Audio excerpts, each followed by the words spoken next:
요한계시록 20장은 계시록 전체를 통틀어서 신학적인 논쟁이 제일 많은 장입니다. 여러분이 가지고 계신 한글 성경 그 20장 위를 보시면요, 천년왕국이라는 제목이 아마 붙어 있을 거예요. 자, 그런데 사실 성경 어디에도요, 천년왕국이라는 표현을 사용한 구절이 없습니다. 다만 오늘 우리가 읽은 이 계시록 20장 6절에서 천년 동안 그리스도로 더불어 왕노릇하리라 라는 이 표현을 가지고 하나님의 백성들이 하나님 나라에서 그 왕국에서 천년 동안 왕노릇하는 것이구나, 천년 왕국이라는 표현을 이 신학교에서 신학교 교수들이 가르치기 위해서 천년 왕국설이라는 표현으로 임의로 만들어낸 거예요. 그러니까 쉽게 말씀드리면 이 천년왕국이라는 표현은 신학자들이 편의상 사용하기 위해서 만든 표현이지, 사실 성경에서는 천년왕국이라는 표현을 사용하고 있지 않다라는 것이지요. 오히려 이 성경은요, 천년이라고 심플하게 얘기하고요, 또는 천년 동안이라는 기간을 이야기하고 있을 뿐입니다. 자, 그런데 제가 이 주일 설교 시간에 이런 사실을 우리가 먼저 분명하게 이해하고 가야 한다라는 이야기를 하는 이유가 있어요. 그 이유는요, 때때로 이 성경에 기록되지 않은 이 신학적인 용어 때문에 그 본문이 진짜 이야기하고자 하는 중심 내용을 살펴보지 못하고 가는 경우가 많이 있어서 그렇습니다. 분명하게 말씀을 드리지만 이 계시록 20장의 본문은요, 천년이라는 상징적이고 의미적인 이미지로 어떤 메시지를 설명하는 데 포커스를 두고 있어요. 그런데 우리가 천년 왕국이라는 용어에 집중을 하게 되면 그 왕국 이미지에만 초점을 두게 돼서 정작 이 본문이 이야기하고자 하는 내용에서 벗어나게 된다라는 말이지요. 그래서 여러분이 20장을 다루기 전에 먼저 알아야 되는 사실은 이겁니다. 20장의 중심 내용은 천년 왕국에 있지 않다. 오히려 20장의 핵심은 마귀와 그를 따르는 자들의 종말을 보여주고, 오히려 대조적으로 믿음을 지킨 성도들의 마지막이 어떻게 될 것인가, 이것을 보여주는데 이 초점이 있다는 거예요. 계시록 16장 17절을 읽어봅니다. 일곱째 천사가 그 대접을 공중에다가 쏟음에 큰 음성이 성전에서 보좌에서부터 나서 이르되 되었다 하시니. 자, 마지막 이 재앙이었던 일곱 번째 대접 재앙이 쏟아지자 이 하늘 보좌에서 되었다, 이런 음성이 들렸다는 거예요. 그 이후에 17장, 18장에서는 바벨론의 멸망을 얘기를 했고요, 19장에서는 이 거짓 선지자들과 짐승의 멸망을 이야기를 했죠. 그리고 20장으로 넘어오면 이제 최종적으로 사탄 마귀의 이 멸망을 보여주고 있습니다. 이 마귀가 불과 유황불로 타는 그 못에 던져짐으로써 이 마귀의 세력이 끝이 나게 된다, 이런 구조로 계시록이 기록되어 있다는 거예요. 자, 그러니까 이런 문맥 가운데 이 계시록 20장의 내용은 마귀가 멸망하는 것과 더불어서 성도들에게 놀라운 반전이 일어난다, 이것을 우리에게 보여주는 것입니다. 그래서 우리가 20장의 구조를 살펴보면 이 메시지를 조금 더 분명하게 우리가 알아차릴 수 있는데, 20장 1절에서 3절을 보면 용, 옛뱀 또는 마귀라고 했던 사탄 마귀에게 초점을 두고 있고요, 4절부터 6절을 보면 순교자들과 믿음을 끝까지 지킨 이 성도들에게 초점을 둡니다. 그래서 이 20장의 내용은 이 두 진영 사이의 대조적인 모습을 우리에게 보여주는 게 목표가 된다는 거예요. 20장 10절을 봅니다. 또 그들을 미혹하는 마귀가 불과 유황못에 던져지니 거기는 그 짐승과 거짓 선지자도 있어 세세토록 밤낮 괴로움을 받으리라. 이것이 20장의 포커스예요. 마귀와 마귀를 따르는 세력이 영원토록 밤낮 할 것 없이 고통을 당할 것이다. 22장 5절을 또 봅니다. 다시 밤이 없겠고 등불과 햇빛이 쓸데없으니 이는 하나님이 그들에게 빛이심이라. 그들이 세세토록 왕 노릇 하리로다. 자, 지금 여기에서도 하나님의 백성들이 영원토록 받을 영광에 대해서 초점을 맞추고 있다는 거예요. 자, 그러니까 이 계시록의 마지막 부분이 초점을 두고 이야기하고자 하는 것은 이 두 진영의 대조적인 메시지를 보여주는 데 있는 것이지, 단지 어떤 천년이라는 그 시간에 꽂혀서 천년왕국이 어떤 것이냐 이거를 얘기하는 데 있지 않다고요. 결국 마귀는 이 무저갱이라는 감옥에 갇힙니다.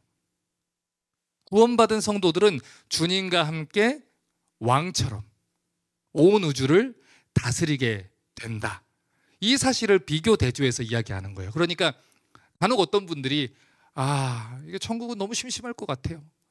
그곳에는 24시간 365일 예배만 드리고 성가대하고 회개할지어다. 아닙니다. 바쁩니다. 주님과 함께 왕처럼 주님이 지으신 모든 세계를 다스리는 그런 일들을 성도들이 하게 된다. 이 얘기를 하는 것이지요. 그러니까 이 천년이라는 시간도 결국에는 이 두 가지 모습을 대조적으로 보여주기 위해서 도입된 상징적인 시간이라는 것을 이 성경 전체에서 여러분이 문맥을 이해를 해야 됩니다. 이런 개념을 이해하기 위해서 계시록 2장 10절을 보셔야 돼요. 너는 장차 받을 고난을 두려워하지 말라. 볼지어다 마귀가 장차 너희 가운데서 몇 사람을 오게 던져 시험을 받게 하리니 너희가 며칠 동안 환난을 받으리라. 10일 동안 환난을 받으리라. 여러분, 서머나 교회에게 예수님이 10일 동안 환난을 받으리라 했던 것이 문자적으로 10일을 이야기하는 겁니까? 아니잖아요. 그 10일이라는 시간은 어떤 시간이라 그랬죠? 이 잠시의 짧은 고난의 순간을 상징적으로 표현하는 이야기라 그랬어요. 그러니까 이 계시록 전체에서 여러분이 해석을 해야 돼요. 이 계시록 전체에서는 10일이라는 짧은 시간하고 1000년이라는 긴 시간을 대조시키는 겁니다. 예를 들어서 하나님에게는 1000년이 하루 같다 그랬잖아요. 그렇죠? 하루가 1000년 같은 걸 잊지 말아라. 무슨 뜻입니까? 하나님께는 우리 인간이 가지고 있는 시간 개념이라는 것이 존재하지도 않고 적용이 되지 않는다라는 걸 우리가 이해를 해야 되는 거예요. 그런데 그 부분에 대해서 1000년이라고 했는데요, 지금 1001년인데요, 이렇게 해석을 한다는 것은 이 요한계시록이 기록됐던 이 의도를, 목적을 오해를 한다는 것입니다. 자, 그럼 여기까지 정리합니다. 이 계시록은 10일이라는 짧은 기간과 1000년이라는 긴 시간을 대조시킵니다. 그래서 결국 고난을 참고 있었던 성도들한테 뭐를 얘기하는 거예요? 너희들의 이 고난, 평생 동안 받았던 이 고난들 힘들지, 길게 느껴지지, 어려운 것이지, 우리 종찬 집사님 기도한 것처럼 때로는 포기하고 싶은 그 순간들이 올 것이고, 10일이라고 했는데 도대체 언제 오십니까? 하는 순간들이 있다는 겁니다. 그러나 우리가 주님과 함께 왕노릇하는 그 모든 시간들은 다만 현재의 고난은 장차 있을 영광과 좋게 비교할 수 없도다. 그것이 성경이 일관적으로 이야기하는 내용이라는 거예요. 그러니까 여러분, 성경을 해석하실 때는 한 절에 꽂혀서 그 해석을 내가 원하는 대로 내 기질에 편한 대로 해석하는 게 아니라 성경 전체가 이야기하는 이야기를 들어야 된다는 겁니다. 자, 그 당시 계시록을 전해받았던 1차 독자, 이 소아시아 교회의 성도들의 상황을 여러분이 다시 한번 생각을 해보세요. 그들이 예수님의 이름을 전했습니다. 하나님의 말씀을 지켰어요. 그런데 복음과 하나님의 나라를 위해서 살아간다는 이유 때문에 이 로마 황제에게 절하지 않고 신앙을 타협하지 않는다는 이유로 사자들의 밥이 됐고요, 산채로 태워져 죽임을 당했다는 거예요. 여러분, 그들에게 그 어두운 시간이 얼마나 길게 느껴졌겠어요. 우리도 믿음대로 말씀대로 살아가는 것이 힘들 때가 있는데 우리는 적어도 우리에게 지금 당장 칼을 겨누거나 우리를 감옥에 집어넣거나 우리를 불에 태우거나 우리의 자녀를 협박하거나 하는 일들이 없지 않습니까? 그런데 그들은 얼마나 그 시간들이 견디기 힘들었겠냐고요. 분명히 우리 예수님이 속히 오신다 그랬어요. 그런데 로마의 박해가 끝나지 않는 것이지요. 그러니 믿음이 흔들리고요. 시험에 빠지는 어려움 속에서 그들이 하루하루를 견디고 있었다는 것입니다. 그런데 그런 성도들에게 계시록 전체가, 특별히 이 계시록의 마지막 부분에 성경을 덮기 전에 하나님이 뭐라고 하시냐면, 예수 믿는 거 힘들지, 어렵지, 그런데 이것은 꼭 기억해라. 현재의 고난은 장차 있을 영광과 좋게 비교할 수 없다. 너희는 영원토록 하나님과 왕노릇할 존재이니 지금 이 시간을 영원한 세계와 바꾸지 말아라. 당부를 하는 거예요. 그래서 이 계시록 20장은 역사의 마지막 순간에 하나님이 이 성도들을 위해서 어떤 일을 행하실지를 계시, 우리의 눈을 열어서 보여주기를 원하는 겁니다. 계시록 20장 1절 2절 봅니다. 무슨 일이 벌어집니까? 또 내가 보매 천사가 무저갱의 열쇠와 큰 쇠사슬을 그의 손에 가지고 하늘로부터 내려와서 용을 잡으니 곧 옛뱀이요 마귀요 사탄이라 잡아서 1000년 동안 결박하여. 하나님이 지금까지 성도들을 미혹하던 이 마귀를 붙잡았어요. 그런데 그뿐만이 아니지요. 20장 3절을 보니까 하나님이 이 마귀를 무저갱이라는 곳에 1000년 동안 가뒀다라고 합니다. 무저갱에 던져 넣어 잠그고 그 위에 임봉하여 1000년이 차도록 다시는 만국을 미혹하지 못하게 했는데 그 후에는 반드시 잠깐 노일이라. 자, 그리고 20장 4절부터 6절을 보면 지금까지 그들에게 박해를 받고 순교를 당한 성도들이 하늘 보좌에 앉아서 왕처럼 심판하는 모습을 우리에게 미리 보여주고 있어요. 20장 4절부터 6절입니다. 또 내가 보좌들을 보니 거기 앉은 자들이 있어 심판하는 권세를 받았더라. 또 내가 보니 예수를 증언함과 하나님 말씀 때문에 목배임을 당한 자들의 영혼들과 또 짐승과 그의 우상에게 경배하지 아니하고 그들의 이마와 손에 표를 받지 아니한 자들이 살아서 그리스도와 더불어 1000년 동안 왕노릇 하니. 하나님 말씀 때문에 죽임당했던 사람들, 오직 예수님만이 나의 주인이십니다, 나의 왕이십니다, 그 증언을 하다가 순교당한 사람들, 우상에게 경배하지 않고 로마 황제의 우상에게 절하지 않아서 온갖 불이익과 손해를 이 세상에서 당했던 모든 사람들이 1000년 동안 예수 그리스도와 더불어 하나님 앞에서 왕과 같이 다스리고 심판을 한다라고 얘기를 한다는 겁니다. 이것을 초대교회 성도들에게 보여서 알게 해주는 거예요. 히브리서 11장 35절부터 38절을 보면 그 당시에 이 초대교회 성도들이 실제로 받았던 핍박을 이렇게 구체적으로 기록해 놨어요. 여자들은 자기의 죽은 자들을 부활로 받아들이기도 하며 또 어떤 이들은 더 좋은 부활을 얻고자 하여 심한 고문을 받되 무차히 풀려나기를 원하지 아니하였으며 또 어떤 이들은 조롱과 채찍질 뿐 아니라 결박과 옥에 갇히는 시련도 받았으며 돌로 치는 것과 톱으로 켜는 것과 시험과 칼로 죽임을 당하고 양과 염소의 가죽을 입고 유리하여 궁핍과 환난과 학대를 받았으니 이런 사람은 세상이 감당하지 못하느니라. 그들이 광야와 산과 동굴과 토굴에 유리했느니라. 여러분, 그 당시 초대교회 성도들이 말로 다할 수 없는 고난과 핍박 속에서 신앙생활을 했다는 거예요. 지금 우리가 하는 것처럼 예배 시간에 10시 50분, 40분 이렇게 와서 하하호호 하면서 와서 베이글도 먹고 커피도 마시고 얘기도 하고 성도들과 잘 지냈어요 웃기도 하고 농담도 하고 우리 주일에 우리 이번 주에 한번 만날까요 하는 그런 평안한 시간 속에서 예배를 한 게 아니고 내가 낳은 자녀가 도망 다니던 가운데 병 때문에 죽기도 하고 이 어린아이를 둔 아빠가 믿음 때문에 끌려가서 목이 잘려 죽임을 당하고 하는 그런 핍박 속에서 신앙생활을 해야 했다는 것이죠.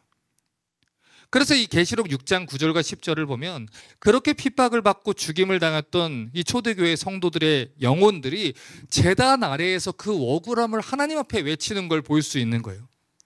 다섯째 인을 떼실 때 내가 보니 하나님의 말씀과 그들이 가진 증거로 말미암아 죽임당한 영혼들이 제단 아래에 있어 큰 소리로 불러 이르되 거룩하고 참되신 대주제요 땅에 거하는 자들을 심판하여 우리 피를 갚아주기 아니하시기를 어느 때까지 하시려 하나이까.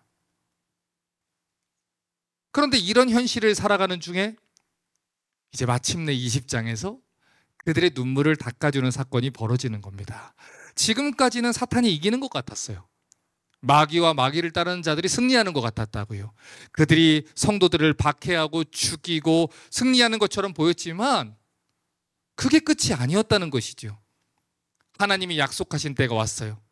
마귀를 심판하시고요, 하나님이 약속하신 모든 것을 행위대로 갚아 주신다는 것이죠. 그리고 그 미래의 약속을 마치 지금 보는 것처럼 요한을 통해서 생생하게 초대교회 성도들한테 보여주는 거예요. 그러니까 그 당시에 성도들이 특출났기 때문에, 그들이 대단했기 때문에 버틴 것이 아니라 하나님께서 그들의 믿음을 붙잡아 주시고 요한을 통해서 그들을 격려해 주시고 또 앞서 나가서 순교하는 가운데 믿음을 지켰던 강직한 리더들을 교회에 보내주셔서 그들이 믿음을 지킬 수 있었다는 것이죠. 여러분, 죄로 인해서 이 타락한 세상 속에서 믿음을 지키는 것은, 거룩하게 살아가는 것은 여러분 절대 쉬운 게 아닙니다. 표준이 바뀌어버린 세상 속에서, 타락한 세상이 표준이 돼버린 이 세상 속에서 속이고 빼앗고 악행을 저지르고 불법을 저지르는 것이 당연한 세상 속에서 예수를 믿는다는 이유로 참아야 되고, 예수를 믿는다는 이유로 불편함을 감내해야 되고, 예수를 믿는다는 이유로 견뎌내야 되는 것은 여러분 불편한 현실을 감내해야 되는 현실을 말해요. 그런데 성경은 우리에게 어떤 삶을 요구합니까? 베드로전서 1장 16절은 봅니다. 이렇게 말합니다. 기록되었으되 내가 거룩하니 너희도 거룩할지어다. 하나님이 우리에게 요구하시는 것은 주일에 와서 예배를 드릴지어다가 아닙니다. 세례를 받을지어다가 아닙니다. 자녀들을 주일학교에 데리고 가라가 아닙니다. 내가 거룩하니 너희는 어떡할지어다. 거룩할지어다. 레위기에서 주셨던 그 말씀을, 이거는 구약시대 말씀이니까 구약 성도들에게만 해당되는 거야가 아니라 신약의 성도들과 그리고 오늘날 우리 모든 성도들에게 동일하게 얘기를 하는 거예요. 너희는 이 세상을 본받지 말아라. 분별해라. 거룩해야 된다. 그들을 따라가서는 안 된다. 그들이 표준이라고 여기는 것이 너희의 표준이 돼서는 안 된다. 너희는 그들이 어떻게 사는지 무슨 상관이냐? 상관하지 말고 너희는 나를 따르라. 이것입니다. 그래서 예수님도 이 누가복음 14장 26절과 27절을 통해서 이렇게 얘기를 하셨어요. 무릇 내게 오는 자가 자기 부모와 처자와 형제와 자매와 더욱이 자기 목숨까지 미워하지 않으면 능히 내 제자가 되지 못하고, 누구든지 자기 십자가를 지고 나를 따르지 않는 자는 능히 내 제자가 되지 못하리라. 여러분, 크리스천이라는 말이 어떤 뜻이라 그랬습니까? 크라이스트를 따르는 사람들, 제자의 다른 말입니다. 그런데 예수님 지금 뭐라고 얘기합니까? 적극적으로 내가 예수님의 뜻을 행하고 예수님을 따라가고 이 믿음을 지키는 모든 일에 방해가 되는 모든 것들을 미워하고 배척하고 버리지 않으면 예수님을 따라갈 수 없다는 거예요. 크리스찬이라는 사람이 그런 사람입니다. 예수님의 제자라는 것이 그런 것이에요. 세상 사람들이 말하는 크리스찬, 오늘날 자기를 크리스찬이라고 착각하고 있는 표준 자체를 자기의 기준으로 낮춰버린 그 크리스찬 말고, 성경에서 예수님이 진짜 이야기하는 이 크리스찬이라는 사람은요, 이 세상에서 세상 사람들이 누리는 모든 즐거움들을 다 누리면서도 마지막에는 덤으로 천국까지 갈 수 있는 것, 세상에서 즐기던 모든 것들을 더욱더 완전하게 천국에서 누릴 수 있게 해주겠다, 이 약속까지 받은 사람을 얘기를 하는 게 아닙니다. 십자가를 지고 죽임을 당한 예수님의 뒤를 따라서 세상의 질서를 역행해서 거룩한 삶을 살아가는 것, 그게 크리스찬입니다. 그래서 누가복음 14장 28절부터 33절을 보면요, 예수님께서 예수님을 따르는 사람들이 어떤 마음을 가지고 따라와야 하는지를 굉장히 분명하게 얘기를 해주셨어요. 너희 중에 누가 망대를 세우고자 할진대 자기 가진 것이 준공하지까지 족할는지 먼저 앉아 그 비용을 계산하지 않겠느냐? 그렇게 아니하여 그 기초만 쌓고 능히 이루지 못하면 보는 자가 비웃어서 이르되 이 사람이 공사를 시작하고 능히 이루지 못하였다 하리라. 또 어떤 임금이 다른 임금과 싸우러 갈 때에 먼저 앉아 1만 명으로서 저 2만 명을 거느리고 오는 자를 대적할 수 있을까 헤아리지 않겠느냐? 만일 못할 터이면 그가 아직 멀리 있을 때 사신을 보내어 화친을 청할지니라. 이와 같이 너희 중에 누구든지 자기 소유를 버리지 않으면 능히 내 제자가 되지 못하리라. 굉장히 중요한 말씀입니다.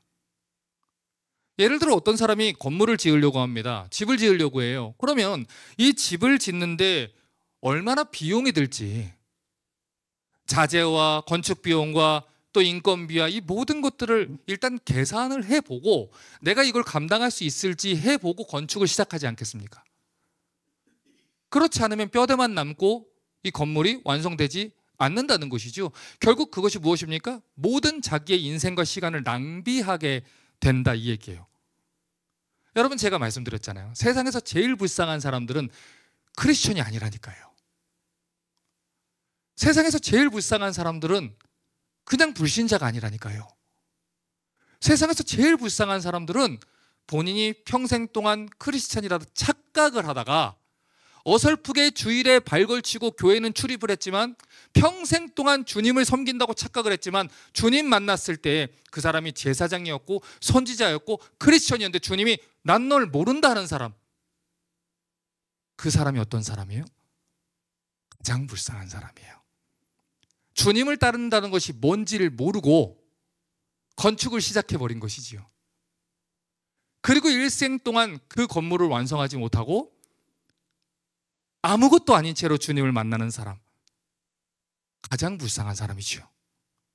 그런데 오늘날 얼마나 많은 사람들이 그런 형태의 신앙생활을 하고 있는지 모릅니다. 그 사람들은 주님 말씀하신 것처럼 주님 만날 때 나는 널 모른다 소리를 듣는다는 거예요.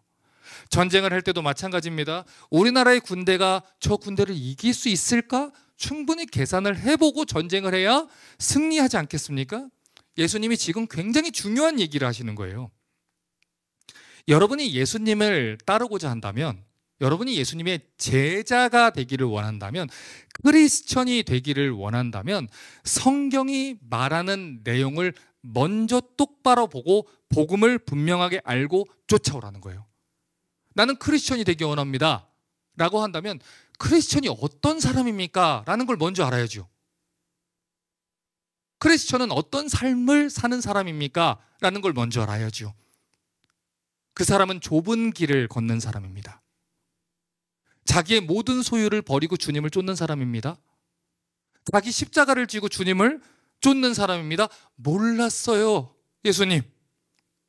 다들 그냥 다니길래, 나보고 구원받았다고 하길래, 나를 집사직분 주길래 나는 구원받은 줄 알았죠.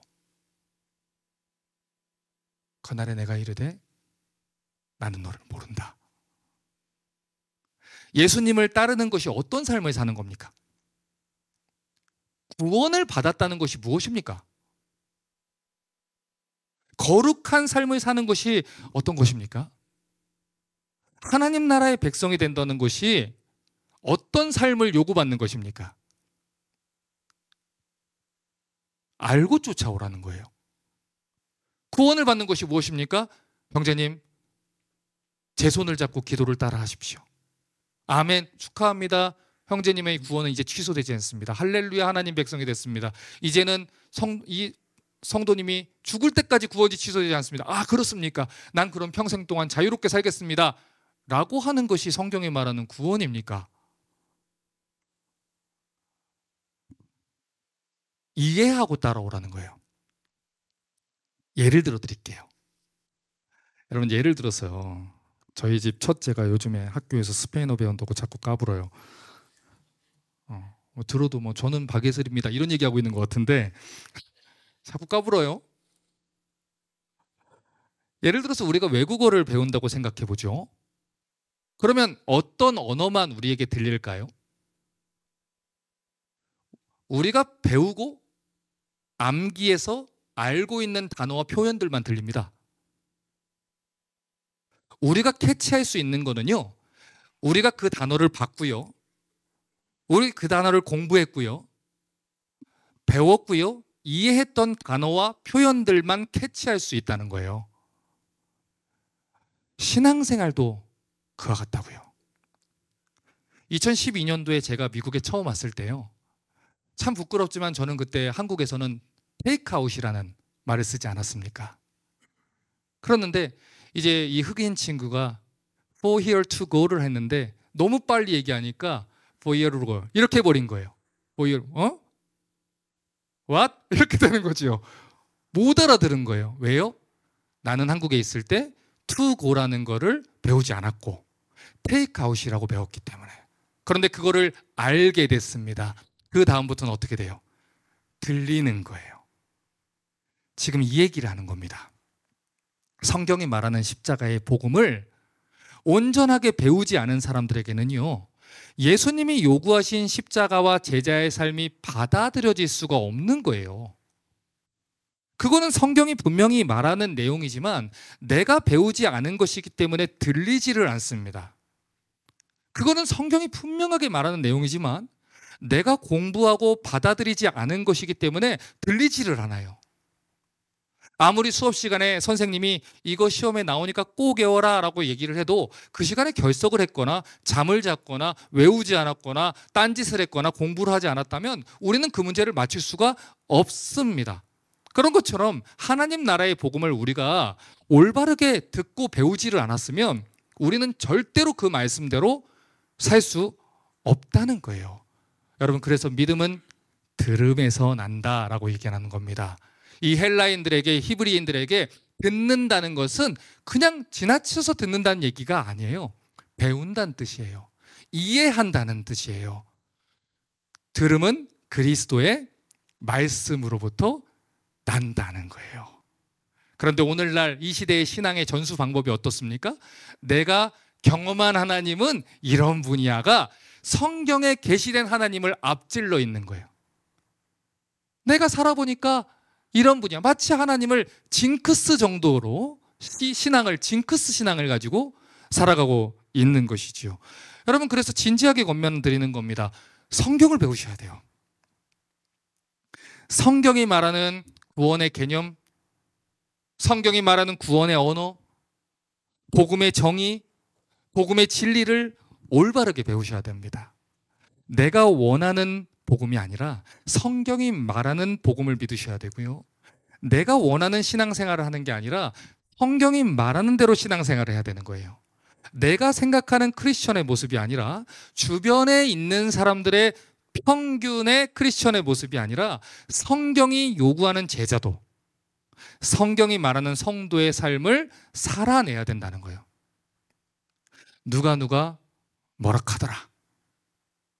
카더라 복음에 설득되시면 안 됩니다. 성경이 말하는 사실에 설득이 되셔야 돼요.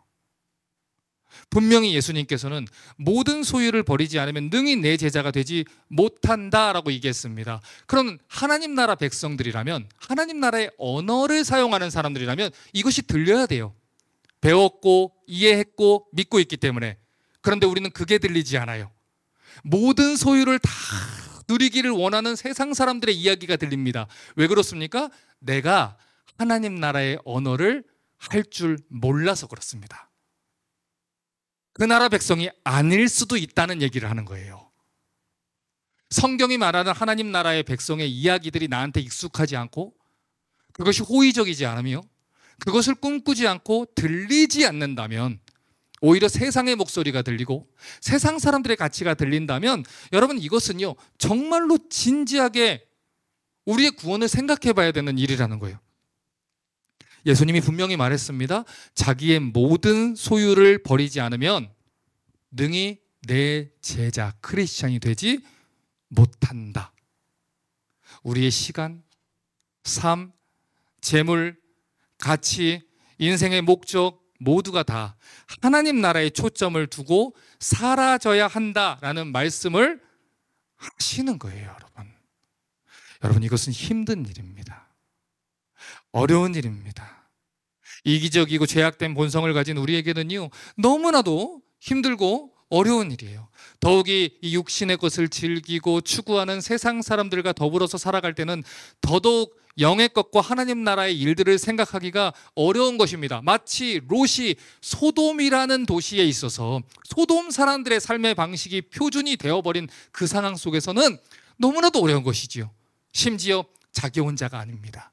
내가 하나님 말씀을 듣고 어느 날 이제 여기서 나와야 되겠다, 하나님 말씀대로 살아야겠다 했는데 이미 내 딸들은 소돔의 가치에 물들어 버렸어요. 내 아내는 소돔의 가치에 물들어 버렸어요. 그들을 설득을 하려고 하는데 그들 셋이 나를 설득을 합니다. 내가 그들을 이끌고 하나님 나라 백성답게 살려고 해도 이제 내가 뿌려놨던 씨앗들이 소돔의 씨앗이 되어서 그들을 붙잡고 나를 붙잡고 있는 거예요. 그래서 구원받는 길이 좁은 길이라고 하는 겁니다. 좁은 길을 통해서 구원받는 사람들이 아주 적다라고 말씀을 하는 거예요. 어제 예전에 가르쳤던 청년들이 저를 찾아왔어요. 그래서 원래 밥을 먹고 가볍게 차를 마시려고 했는데 얘기를 나누다 보니까 제 목이 아플 정도로 얘기를 하게 됐어요. 그런데 이 친구가 내가 하나님의 사랑을 전하고 복음을 전하고 사람들을 긍휼하게 여기고 싶은데 내 마음에 그런 마음이 들지 않아서 목사님 기도해 주세요 이런 얘기를 하더라고요. 그런데 가만히 듣다가 이렇게 물었어요. 그것이 들기를 원해서 나한테 기도 제목을 부탁을 하는 거니, 아니면 하고 싶지 않은데 하나님이 자꾸 하라 그래서 괴로워서 이 얘기를 하는 거니? 하고 싶지 않은데 하나님이 나를 불편하게 해서 얘기를 하는 거예요. 그러면 그거는 목사님 기도해 주세요 라고 얘기를 하는 게 아니야, 나와 함께 기도를 하고 너는 나를 따르라라는 삶을 살아야 된다. 지금 당장 결단을 해야 된다. 구체적으로 삶을 바꿔야 된다. 삶 속에 너의 모든 삶 속에서 지금 너 삶을 점검을 하고 예수님을 따르는 삶으로 내가 어떻게 할지를 해야 하는 것이지, 기도해 주세요라는 말 뒤에 숨어서는 안 된다라는 거예요. 내가 죄를 짓는 것은 육신이 약해서 그렇습니다. 내가 죄를 짓는 것은 여러분이 좀 기도해 주시면 내가 이길 수 있지 않겠습니까? 하지만 난 죄를 짓고 싶습니다 라고 그곳에 머물러서 결국에는 언젠가 하나님이 하시겠지라는 변명에 숨어있는 분들이 얼마나 많은지 몰라요. 제가 가장 이해가 안 되는 분들 중에 부모님들이 이런 분들이 있어요. 평생 동안 자식에게 신앙을 심지 않은 거예요. 그 아이가 예수를 믿지 않는 거예요. 그런데 이 부모는요, 자식이 좋은 대학 갔다는 이유로, 좋은 직장에 다닌다는 이유로 너무 마음이 편해요. 그리고 뭐라고 얘기합니까? 목사님 기도해 주세요. 하나님이 선하시니까 언젠가는 이 아이를 만나주겠지요. 아니요. 복음 전하셔야 돼요. 성경에 분명히 신앙은 부모가 자식에게 전달하게 되어 있습니다. 제 기도에 숨지 마십시오. 복음 전하십시오. 전하셔야 됩니다. 내 자식이 예수를 안 믿어요. 그런데 성경이 말하는 대로 정말 이 친구가 예수를 안 믿고 회개하지 않고 이대로 가면 주님 앞에서 모른다는 소리를 듣고 지옥불에 들어간다는 걸 배워서 알고 있으면 언젠가 만나주시겠지요 라고 웃으면서 얘기할 수 있습니까? 절대 없습니다. 그것은 성경이 말하는 지옥을 모르는 겁니다. 성경이 말하는 심판의 무서움을 모르는 것이죠. 성경이 말하는 복음을 모르는 것이고 성경이 말하는 크리스천을 모르는 것입니다. 그러니 안 들리는 거예요. 배워본 적이 없어서 또는 배우려고 하지 않아서, 이해한 적이 없어서 이해하려고 하지 않아서, 가르쳐주는 자가 없어서 또는 내가 배우지 않아서 모르는 것입니다. 우리의 옛사람의 본성은 기본적으로 타락한 죄의 본성을 따라갑니다. 그래서 세상 사람들이 원하는 그 가치, 세상 사람들이 누리는 그것들을 즐거워하게 되어 있고 쫓아가게 되어 있으며, 내가 하나님을 쫓지 못하는 이유를 변명거리를 만들어서 막게 되어 있는 것이 우리의 본성이에요. 그래서 성경은 오늘 얘기를 하는 것입니다. 잠깐 지나갈 그것 때문에 망설이다가 롯의 아내가 소금 기둥이 되었던 걸 기억해라. 이제 설교를 정리합니다. 여러분, 이 땅에서 천국 백성으로 살아가는 것은 십자가를 지고 자기 욕망을 포기하는 삶을 사는 겁니다. 그것은 분명한 포기를 동반하는 것이고요, 희생을 동반하는 겁니다. 여러분, 3일 기도회 때 와서 기도를 하려면 여러분의 직장 생활을 마치고 하는 그 평안한 시간, 여러분이 넷플릭스를 보고 가족들과 식사를 하고 대화를 나누고 핸드폰을 들고 여러분이 여흥거리를 즐길 수 있는 그 시간을 포기해야 기도를 할 수 있는 겁니다. 그런데 그 기도하는 시간을 통해서 무엇을 합니까? 자녀를 위해 기도의 열매를 심습니다. 교회를 위해 기도의 열매를 심습니다. 여러분 스스로가 말씀대로 살 수 있는 힘을 심습니다. 여러분, 이것은 기회비용입니다. 모든 세계는 기회비용이 걸려 있어요. 기회비용이 무엇입니까? 무엇을 얻고자 하기 위해서 무언가를 포기하는 비용을 얘기를 하는 것이지요. 여러분, 이것은 영원한 세계를 위한 가치 있는 기회비용이에요. 그런데 그것을 가치 있다 느끼지 못하는 이유는 그것을 배우지 않아서입니다. 정확히 알지 못해서입니다. 믿지 않아서입니다. 로마서 8장 18절은 말합니다. 생각건대 현재 고난은 장차 우리에게 나타날 영광과, 종찬 집사님 어때요? 비교할 수 없도다. 할렐루야. 여러분, 성도는요, 인내심이 많아서 견디는 사람이 아닙니다. 성도는요, 욕심이 없어서 그냥 그렇게 초연하게 사는 사람이 아닙니다. 하고 싶은 거 있습니다. 이루고 싶은 거 있습니다. 내 이름도 내고 싶습니다. 저희 아들처럼 우리 교회 유튜브가 실버 버튼을 받았으면 좋겠다. 그럴 리가 없다. 포기해라. 오늘 아침에 얘기했는데, 하고 싶은 거 있습니다. 누리고 싶은 거 있습니다. 그런데 이 약속을 우리가 들었습니다. 이 말씀을 보았습니다. 이 말씀을 믿습니다. 성경이 말하는 진리를 믿습니다. 그러니 그렇게 살아가는 겁니다. 몇 해 전에 남아프리카 공화국에서 남미 출신 선교사님 한 분이 실종됐습니다. 그래서 선교국에서 다 이 경찰하고 협조를 해서 찾았더니 이 기독교를 핍박하는 이 무리들이 이 선교사님을 불에 태워서 죽인 거예요. 두 손은 등 뒤에 묶이고요, 트럭에 태워진 채로 산채로 태워져서 죽임을 당했습니다. 여러분, 왜 이 고국을 떠나서 자녀들을 다 데리고 선교지에 가서 이렇게 죽임을 당해야 됩니까? 우리처럼 안전하게 미국에서 목회하면 안 됩니까? 한국에서 편안하게 목회하면 안 됩니까? 왜 남아공까지 가서 죽임을 당해야 됩니까? 여러분, 그 선교사님은요, 기회비용을 지불한 거예요. 이 삶이 끝이 아니라는 걸 믿었기 때문에, 내 주님을 위해서 생명을 거는 삶이 가치 있다는 걸 믿었기 때문에 죽음으로써 신앙을 입증한 분입니다. 여러분, 성경은 분명히 말합니다. 주님 다시 오신다 그랬어요. 속히 다시 오셔서 그날에 우리가 예수님 때문에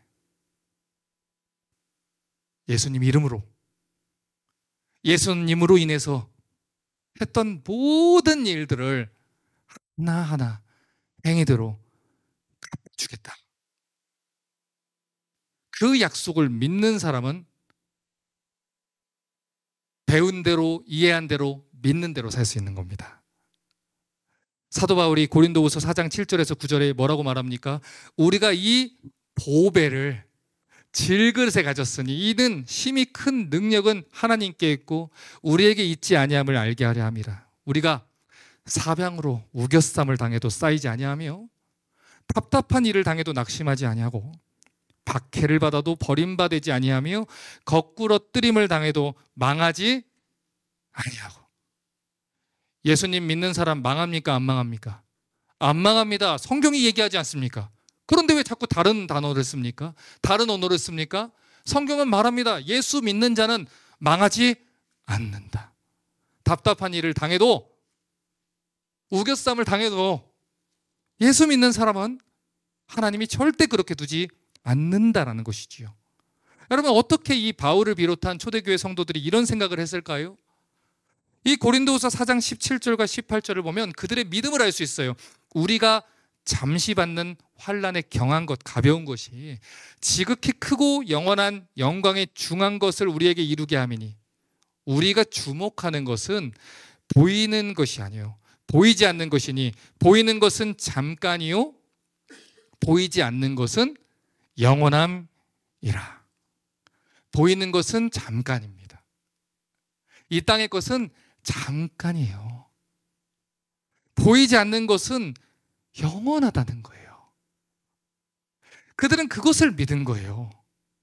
지금 잠시 잠깐 고난과 핍박을 받는 것, 그들이 영원히 받을 영광과 상급은 그것과 비교할 수 없는 가치라는 것을 알았다는 겁니다. 어제 저희 딸이요, 밤에 금요일에 기도회를 갔다 오다가 그런 얘기를 했나 봐요. 와, 엄마, 옆집 아저씨가 우리를 위해서 크리스마스 트리를 밝혀주었어. 제가 늘 이야기를 했거든요. 애완동물은 남의 집에서 보는 거야. 크리스마스 조명은 남의 집 거를 보는 거야. 거기에 밤새 켜있을 조명에 쓸 돈은 없어. 사람을 살리기 위해서 돈을 쓰는 거고 복음을 전하기 위해서 돈을 쓰는 거야. 여러분, 저희 가정이라고 어렸을 때부터 바깥에 루돌프 하나 반짝반짝하는 거 달아주고 싶지 않았겠습니까? 저희 가정이라고 아이들에게 다른 아이들이 하는 것들을 해주고 싶지 않았겠습니까? 기회비용을 제공한 것입니다. 다른 친구들이 주일에 무엇을 하든, 다른 친구들이 무엇을 하든 어디를 가든 그것이 무슨 상관이 있습니까? 주일이라서 안 돼. 알아, 아빠, 나도. 주일은 안 되지. 그것이 기회비용입니다. 주일을 지키기 위한 기회비용이고요, 신앙을 지키기 위한 기회비용이고요, 교회를 살리기 위한 기회비용이고요, 하나님의 나라를 위한 기회비용입니다. 그러나 이 사실을 분명하게 믿으십시오. 우리가 이 땅에서 지불하는 모든 것들은 분명한 가치가 있습니다. 하나님 그 모든 것들을 결코 초라하게 하지 아니하고 여러분과 여러분 모든 자녀들에게 갚아주실 것입니다.